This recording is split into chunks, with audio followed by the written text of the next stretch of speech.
అధ్యక్ష, గౌరవ సభ్యులు హరీష్ రావు గారు ఈరోజు శాసనసభకు సంబంధించిన సాంప్రదాయాల గురించి అనేక విషయాలు చెప్పడం జరిగింది. వారి ప్రభుత్వంలో అసలు వారు నడిపిన తీరు చూస్తూ ఉంటాయి అధ్యక్ష. పార్టీ ఆఫీసుని నడిపినట్టు నడిపింది అధ్యక్ష. వారు ఈరోజు ప్రజాస్వామికంగా మీరు అక్కడ కూర్చొని సరి అయిన సమయంని వారికి కేటాయింపు చేస్తూ అందరికీ అవకాశం కల్పించాలని ఒక ప్రజాస్వామిక పద్ధతిలో శాసనసభను నడిపిస్తూ ఉన్నారు అధ్యక్ష.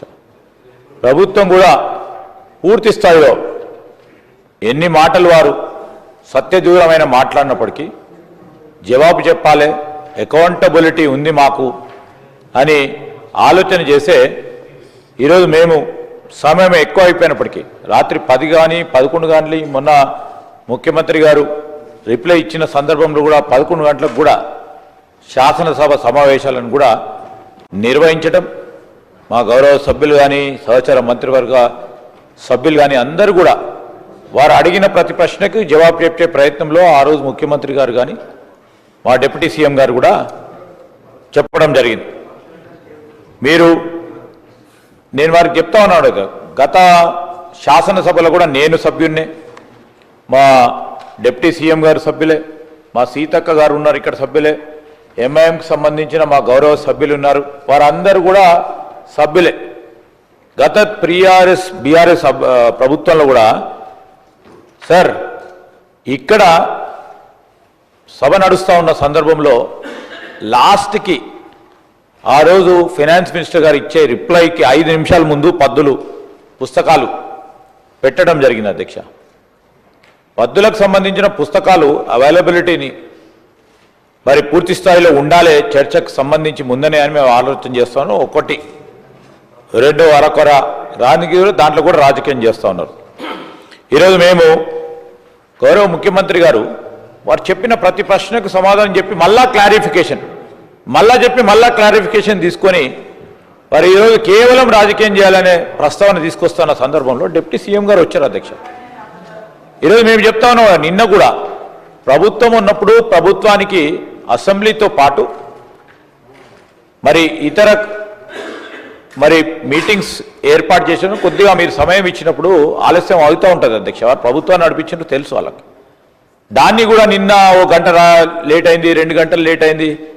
ప్రజా సంక్షేమం సంబంధించి ఎలక్ట్రిసిటీ డిపార్ట్మెంట్ పరంగా నిన్న ఒక ప్రధానమైన కార్యక్రమం, ప్రమాదవశాత్తు మరి ఎలక్ట్రిసిటీ కార్మికులు చనిపోతే 1 కోటి రూపాయలు సంబంధించి ఈరోజు ప్రమాద బీమాను అంటే మొత్తం రాష్ట్ర వ్యాప్తంగా ఉన్న వారందరికీ ఒక ఆత్మస్థైర్యం కల్పించడానికి ముఖ్యమంత్రి గారు, ఉప ముఖ్యమంత్రి గారు, ఎనర్జీ మినిస్టర్గా అందరూ మంత్రులు కూడా దానిలో పాల్గొన్న సందర్భంలో ఆలస్యం అయింది అధ్యక్ష. 10 నిమిషాలు, 15 నిమిషాలు, 20 నిమిషాలు.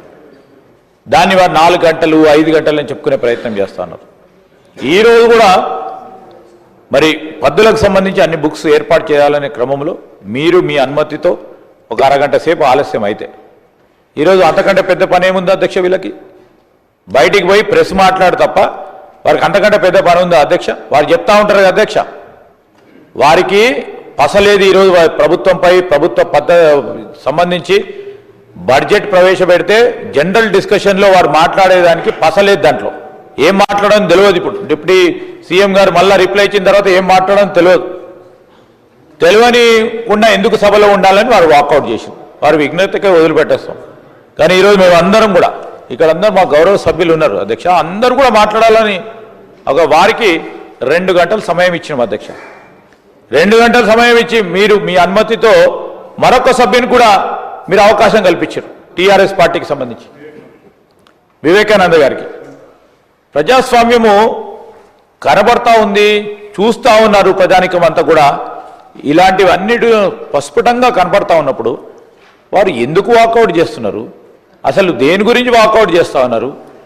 ఈరోజు బడ్జెట్కు సంబంధించిన అంశం కొద్దిగా ఆలస్యమైనా కొద్దిగా ముందటైనా ఓపికతో కూర్చొని ఈరోజు ప్రజలకు సంబంధించిన ఆర్థిక వనరులకు సంబంధించి ఇది కరెక్ట్ ఇది కాదని మీరు కూడా ప్రస్తావన చేసిండ్రు. వారు చెప్పే సమాధానం విని క్లారిఫికేషన్లో అడగటానికి కూడా అవకాశం ఇస్తారని డిప్యూటీ సీఎం గారు చెప్పారు.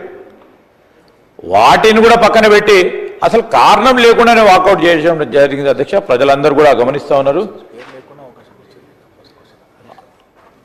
ప్రజలందరూ గమనిస్తూ ఉన్నారు.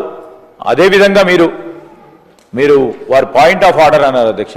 రూల్ బుక్లో ఏ పాయింట్ దేని కిందనో పాయింట్ ఆఫ్ ఆర్డర్ వారు చెప్పలేదు. అయినా కూడా మీరు ప్రజాస్వామికమైన పద్ధతిలో మీరు అందరికీ కూడా అనుమతి ఇచ్చే ప్రక్రియలో హుందాగా సభను నడిపించాలని మీరు పెద్ద ఆలోచన చేస్తూ ఉన్నారు. మేము గౌరవిస్తున్నాం అధ్యక్ష. అదేవిధంగా వారు గౌరవం ఇచ్చే బదులు దాన్ని అవకాశంగా తీసుకొని వాకౌట్ చేయడం అనేది ఎందుకు వాకౌట్ చేశారు?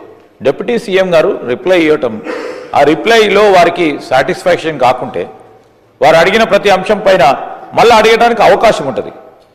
ఎందుకు అధ్యక్ష?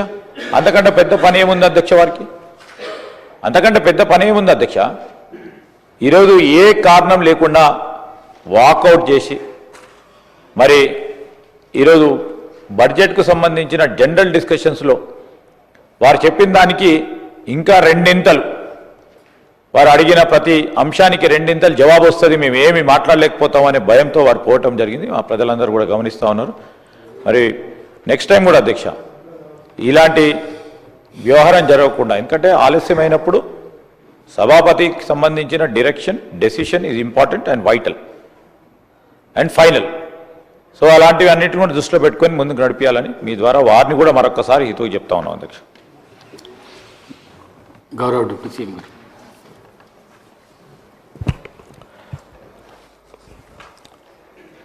అధ్యక్ష, 2026-27 సంబంధించిన బడ్జెట్పై జరిగినటువంటి జనరల్ డిస్కషన్ సంబంధించి సమాధానం చెప్పేటువంటి ప్రక్రియలో భాగంగా ఈరోజు మాట్లాడటానికి మీరు అవకాశం ఇచ్చారు, ధన్యవాదాలు. అయితే ఈ బడ్జెట్ పైన ప్రధాన ప్రతిపక్ష పార్టీకి సంబంధించిన నాయకులు, సభ్యులు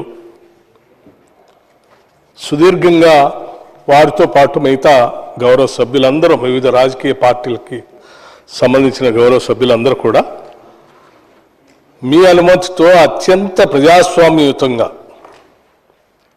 ఎటువంటి అడ్డంకులు లేకుండా గంటల తరబడి వారు మాట్లాడటానికి, వారి భావాలను వ్యక్తపరచడానికి, వారి ఆలోచనల్ని ఈ సభ ద్వారా రాష్ట్ర ప్రజలు తెలియజెప్పడానికి కావాల్సినంత సమయం ఇచ్చారు. కానీ దురదృష్టం ఎందుకో వారు, మా లెజిస్లేటివ్ అఫైర్స్ మంత్రి గారు శ్రీధర్ బాబు గారు అత్యంత నైపుణ్యంతో సభని ఎవరికి ఇబ్బంది లేకుండా సభ్యులందరినీ కూడా సమన్వయపరుస్తూ ఎటువంటి సభలో డిస్టర్బెన్స్ లేకుండా ఈ సభ నడపడం కోసం వారు చేయాల్సిన ప్రయత్నం అంతా చేస్తూనే ఉన్నారు. కానీ ఎందుకో వారు ఇప్పుడు వాకౌట్ చేసి వెళ్తున్నాం అని చెప్పారు. అది కూడా పాయింట్ ఆఫ్ ఆర్డర్. అధ్యక్ష, వాళ్ళు సుదీర్ఘకాలం శాసనసభలో సభ్యులుగా ఉన్నారు. మరి దేనికి పాయింట్ ఆఫ్ ఆర్డర్ అడిగారో, అడిగిన పాయింట్ ఆఫ్ ఆర్డర్ ఏంటో కనీసం రూల్ బుక్ తీసి నేను ఫలానా దానికోసం పాయింట్ ఆఫ్ ఆర్డర్ అడుగుతున్నాను చెప్పనైనా చెప్పారంటే అది లేదు. చెప్పారు, వెళ్ళారు. స్పష్టంగా నేను చెప్పదలుచుకున్నాను అధ్యక్ష, ఈరోజు ఈ బడ్జెట్ ప్రవేశపెట్టేటప్పుడే చాలా స్పష్టంగా ఇందులో కొన్ని విషయాలు చాలా స్పష్టంగా నేను చదివి వినిపించాను అందరికీ. మభ్యపెట్టే మాటలు చెప్పం, ప్రశ్నించిన వారిని దూషించటం మా నైజం కాదు. బాధ్యతతో ఎవరు ప్రశ్నించినా